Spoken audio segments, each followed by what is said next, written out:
Sempre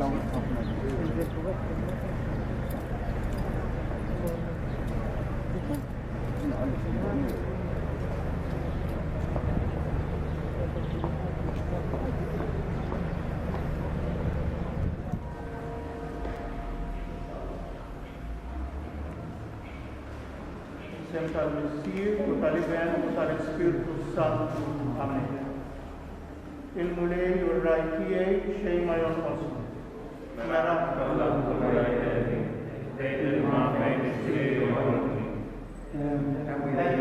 ma fejn istriħ joħodni.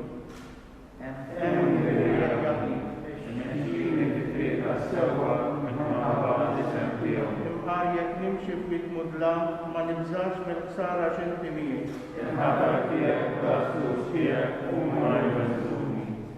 Int ħejjem il-dalija qudiem l-edewwa tiegħi.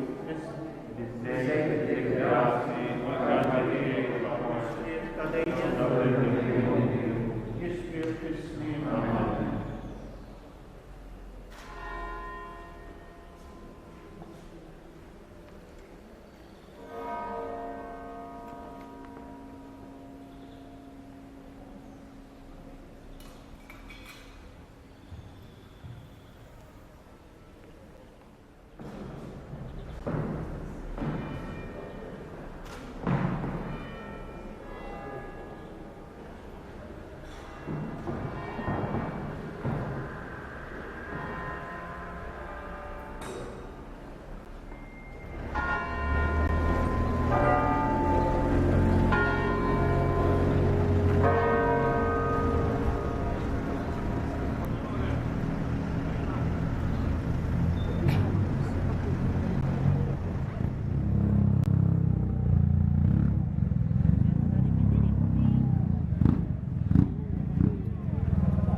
Int tkun bħal ġnien bis-sawwi, bħal għajn ta' ilma ma jonqos qatt. ويرجعوا يبنوا مثل بيت الله.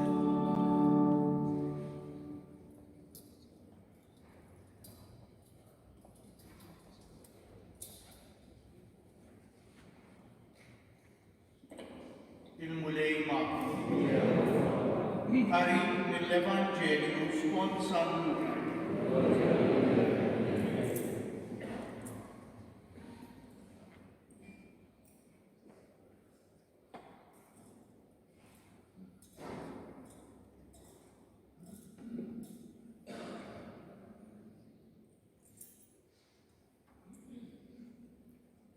Dak iż-żmien Ġesu lema wieħed Pubblikan jismu Levi bil-qiegħda quddiem il-mejda tat-taxxi u qallu ejja warajja.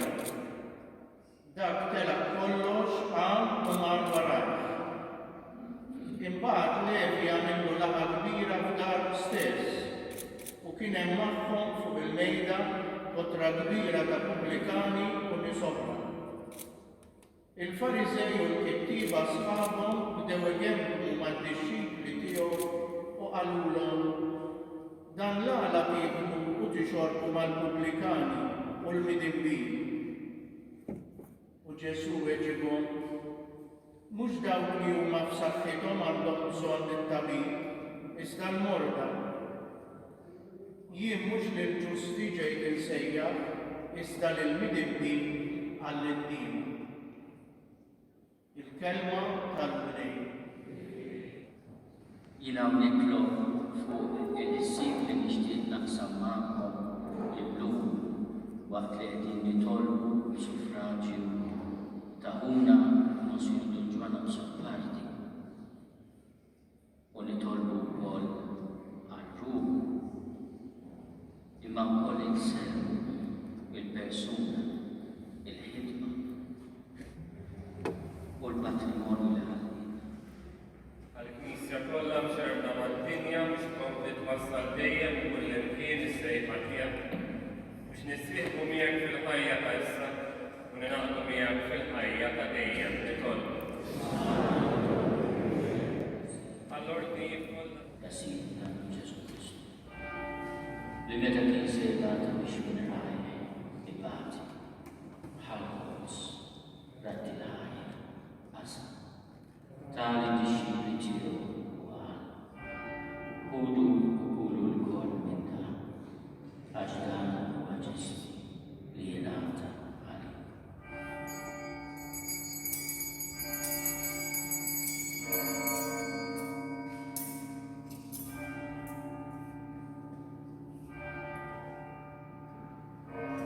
Dak ukoll wara dik l-aħħar kanċi reġgħet il-ħajja.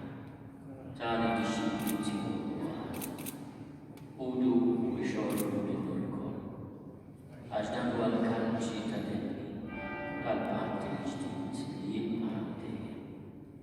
Id-demmi x-xerri talikom u għall-demmin kollha għall-għafra tal-mubiet. Għamlu dan bil-fkiera tiegħek.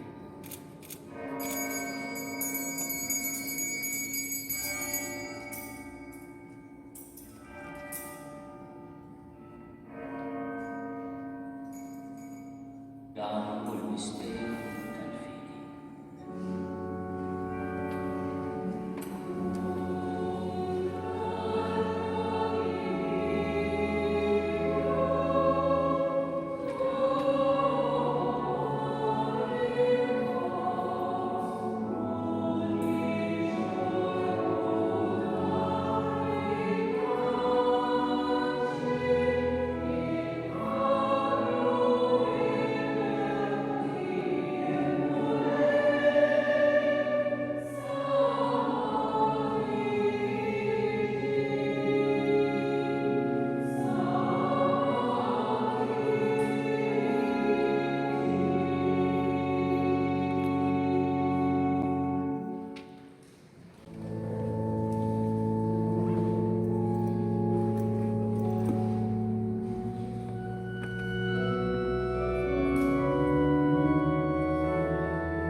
Xellenza minn qalbi nixtieq bisem il-kapitlu nirringrazzjak ta' dan il-messaġġ sabiħ li tajtna f'din il-ċirkustanza ta' swit il-qalb li ġarrabna bil-mewt ta' ħuna Monsinjur Don Ġwan. Ringrazzja lilkom il-kol ħbieb u qraba li ġejtu hawnhekk biex titolbu flimkien għal-ruħ għażiża ta' Don Ġwan. Ringrazzjaw lill-Alla lilkom. Nitlobkom ħafna u nirrimanda ħafna lil Don Ġwan fit-talb tagħna. Issa minn issa l-quddiem il-funerali ser jiġu ser nagħmluhom b'mod privat, strettament privat, jiġifieri meta noħorġu mill-Knisja fuq it-suntier inżommu distanzi soċjali u noħorġu bil-mod u mbagħad wara ikompli il-funeral privat.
nistax ma nsemmix l-imħabba kbira li Don Ġwan kellu għall-grotta imbierka ta' San Pawl.